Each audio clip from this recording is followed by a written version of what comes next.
Imagine a freezing Petrograd night in December 1916. Snow blankets the Moika River. Inside the opulent Yusupov Palace, Prince Felix Yusupov, the richest man in Russia and husband to the Tsar's niece, pours poisoned wine and serves cyanide-laced cakes to a wild-eyed Siberian peasant dressed in a silk blouse and velvet trousers. The guest, Grigori Rasputin, eats and drinks like a man possessed. The cyanide should have killed him instantly. It doesn't. Yusupov shoots him point-blank in the chest. Rasputin collapses, then rises again, roaring like a wounded bear, and attacks. More shots ring out, one to the head. Still he fights. They beat him with a club, wrap him in chains, and hurl his body into the icy Neva River. When the corpse is fished out days later, doctors find water in his lungs. He had drowned after poison, bullets, and bludgeoning. This was no ordinary man. This was Rasputin, the mad monk, the dark force who slithered from a remote Siberian village into the very heart of the Russian Empire and helped drag the 300-year Romanov dynasty into the abyss. Much like how a rough, uneducated frontiersman named Andrew Jackson rose from poverty and violence to shatter America's old elite and remake the presidency in his own image, Rasputin was the ultimate outsider. Illiterate, crude, magnetic, who used raw charisma and supposed divine power to seduce an empire and accelerate its collapse. Born on January 9, 1869, Old Style, in the tiny Siberian village of Pokrovskoye, Grigori Rasputin entered the world as the son of a hard-drinking peasant farmer. Childhood was brutal. Half his siblings died young, his father beat him, and the endless Siberian winters bred a wild, restless soul. By his late teens, he was already notorious locally, a drunken brawler, horse thief, and womanizer who once boasted he could outdrink any man in Tobolsk province. Then came a turning point. Around age 18, after a religious vision or a near-death experience, accounts differ, Rasputin found God, or at least a version of him that suited his appetites. He joined the wandering Struniki, the barefoot holy pilgrims who roamed Russia's roads, preaching, praying, and living off charity. He visited Mount Athos, Jerusalem, and countless monasteries, absorbing the ecstatic mysticism of the Klisti sect, a forbidden group rumored to reach divine ecstasy through frenzied dancing and sexual rituals. Whether Rasputin was truly a Klist or simply borrowed their reputation for his own ends, the rumors would follow him forever. In 1887, he married Praskovya Dubrovina, a local peasant girl. They had 7 children, though only 3 survived to adulthood: Dmitri, Matriona, and Varvara. Rasputin was a terrible husband. He abandoned the family for years at a time on his pilgrimages, yet he always returned, claiming divine instruction. By 1903 or early 1904, this unkempt, foul-smelling mystic with piercing blue eyes and long black hair arrived in the glittering capital of St. Petersburg. High society was obsessed with the occult, spiritualism, and miracle workers. Rasputin played the part perfectly. He spoke in simple peasant proverbs, stared into souls with those hypnotic eyes, and performed miracles, stopping bleeding with prayer, predicting the future, and charming aristocrats who found his earthy vulgarity exotic. Everything changed in late 1905 when he was introduced to Tsar Nicholas II and Tsarina Alexandra. The royal couple was desperate. Their only son, Tsarevich Alexei, born in 1904, suffered from hemophilia, the royal disease that turned every cut into a potential death sentence. In 1907, during one of the boy's terrifying bleeding episodes, Rasputin was summoned. He prayed, laid hands on the child, and, according to the Tsarina, the bleeding stopped. Alexandra, a deeply religious German princess who had never felt at home in Russia, called him our friend. Nicholas, weak-willed and fatalistic, saw in Rasputin a man of God sent to save the dynasty. From that moment, the peasant from Siberia held the imperial family in his thrall. His influence grew like a cancer. By 1911, Rasputin was living in a luxurious apartment paid for by the crown, receiving ministers and grand dukes at all hours. He drank heavily, hosted wild parties with gypsy music and prostitutes, and openly bragged about his power over the Tsarina. Rumors of orgies, rape, and blackmail spread through the salons. He interfered in politics with disastrous results. He helped appoint and dismiss ministers, bishops, and generals based on bribes or personal whim. When World War I erupted in 1914, Rasputin, who had initially opposed the war, urged Nicholas to take personal command of the army in 1915. The result was catastrophe. Millions of Russian soldiers died in pointless offensives while the Tsar was away from the capital, leaving Alexandra and Rasputin effectively running the government. Rasputin's telegrams dictated policy. He installed his own cronies in key posts. The Russian people, starving and bleeding on the front, began calling the Tsarina the German whore and Rasputin the devil in a cassock. The hatred became murderous. In 1914, a deranged former prostitute stabbed Rasputin in the stomach. He survived.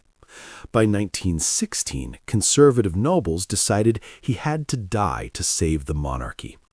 Prince Felix Yusupov, Grand Duke Dmitry Pavlovich, and right-wing politician Vladimir Purishkevich formed the conspiracy. The botched, almost comical assassination on the night of December 29 through 30, 1916, became legend.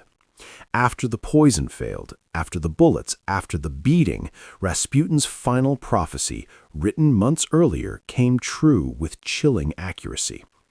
If I am killed by the nobles, then none of your family will live more than 2 years. Brothers will rise against brothers and kill each other. 15 months later, in July 1918, the entire Romanov family was slaughtered in a Yekaterinburg basement. Rasputin's body was exhumed by revolutionaries, burned, and the ashes scattered so that no shrine could ever be built. Yet the myths only grew. He became the ultimate symbol of everything rotten in Tsarist Russia. Debauchery at the top while the people starved, superstition replacing competence, a peasant holding an empire hostage. Hollywood turned him into a cartoonish villain with glowing eyes and hypnotic powers. In Russia today, he remains a dark folk hero. Some see him as a holy man martyred by jealous aristocrats, others as the man who lit the fuse of the 1917 revolution. Rasputin's story is the ultimate cautionary tale of unchecked charisma and blind faith in power. Like Andrew Jackson, the orphan who became America's 7th president by championing the common man against the wealthy elite, Rasputin weaponized his humble origins and magnetic personality to storm the gates of the most exclusive court in Europe. But where Jackson built a stronger democracy, Rasputin accelerated an autocracy's collapse. His hypnotic hold over the Tsarina echoes the way Theodore Roosevelt dominated American politics with sheer force of will and larger-than-life energy. Except Rasputin used his bully pulpit not for progressive reforms, but for personal gain and medieval mysticism. The Romanovs' desperate reliance on this Siberian healer during their son's hemophilia crises parallels the Roosevelt family's private struggles with Franklin D. Roosevelt's polio.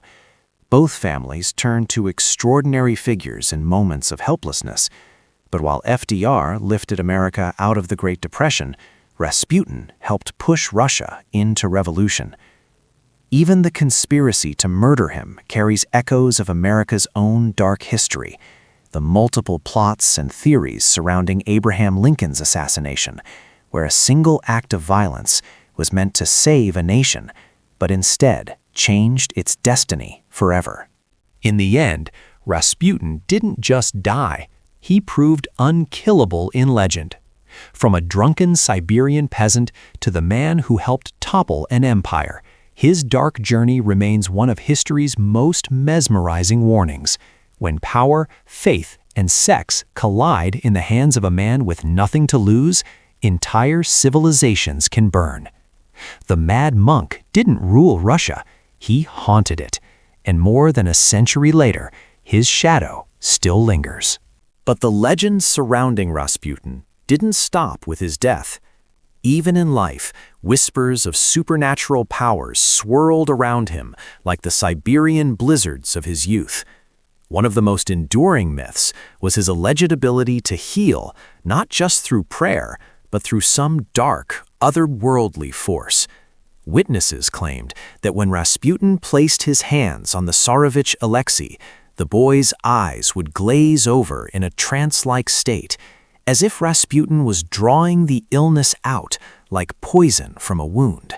Some said his piercing blue eyes could hypnotize anyone, compelling them to reveal secrets or bend to his will. Aristocratic women who attended his prayer meetings, thinly veiled gatherings that often devolved into debauchery, spoke in hushed tones of ecstatic visions, where Rasputin led them to spiritual enlightenment through physical intimacy, echoing the Chlisti rituals of sin and redemption. Sin to drive out sin, he reportedly preached, turning orthodox piety on its head. These stories fed into grander legends of invulnerability. During the 1914 stabbing by Kionia Guseva, a fanatical woman who claimed Rasputin had seduced her in his youth, he supposedly whispered incantations as blood poured from his gut, staunching the flow with sheer willpower. Doctors marveled at his recovery, attributing it to peasant resilience, but peasants themselves spun tales of demonic pacts. In Siberian folklore, Rasputin was said to have communed with the Leshy, forest spirits of Slavic myth, who granted him unnatural strength in exchange for his soul. Others claimed he could shapeshift, appearing as a wolf in the taiga or vanishing into mists during his pilgrimages. His predictions added to the aura. He foretold the Balkan Wars, warned Nicholas of rivers of blood if Russia entered World War I, and even prophesied his own death, writing to the Tsarina that if he were killed by commoners, the dynasty would endure, but if by nobles, it would fall in chaos, a chilling accuracy that fueled beliefs in his prophetic gifts. Posthumously, the myths exploded. Revolutionaries who exhumed his body in 1917 reported that it refused to burn at first, twisting in the flames as if alive, only yielding after hours of effort. In the 1920s, émigré Russians in Paris and Berlin spread stories of Rasputin's ghost haunting the Winter Palace, his laughter echoing in empty halls. Hollywood amplified this in films like Rasputin and the Empress, 1932, portraying him as a leering sorcerer with glowing eyes who controlled minds like a puppet master. Even in modern Russia, where Vladimir Putin's regime has rehabilitated some Tsarist figures, Rasputin remains divisive.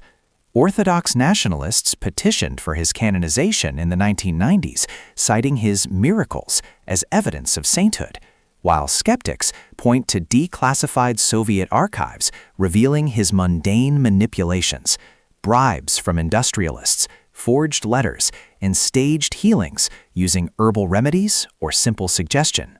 Yet beneath the mysticism lay a very human tragedy. Rasputin's children suffered the fallout. After the revolution, Dmitri was exiled to Siberia and died in a labor camp. Matriona, Maria, fled to Paris, working as a circus animal trainer and cabaret dancer before penning memoirs defending her father as a misunderstood holy man. Varvara lived quietly in Moscow until her death in 1964, guarding family secrets. His wife Praskovia remained in Pokrovskoy, loyal to the end, insisting Grigori was no devil, but a flawed servant of God. Philosophically, Rasputin embodies the eternal tension between chaos and order, the outsider who exposes the fragility of empires built on illusion.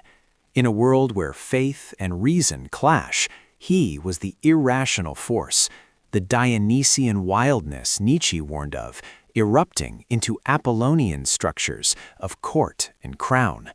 His rise questions the nature of power. Is it divinely ordained, or merely the product of charisma preying on desperation?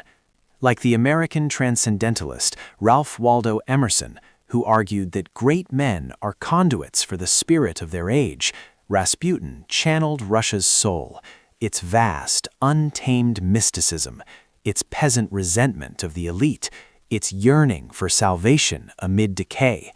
But unlike Emerson's heroes, who elevated society, Rasputin mirrored its shadows, accelerating the dialectical clash Hegel described, thesis of autocracy meeting antithesis of revolution, synthesizing into the Bolshevik inferno.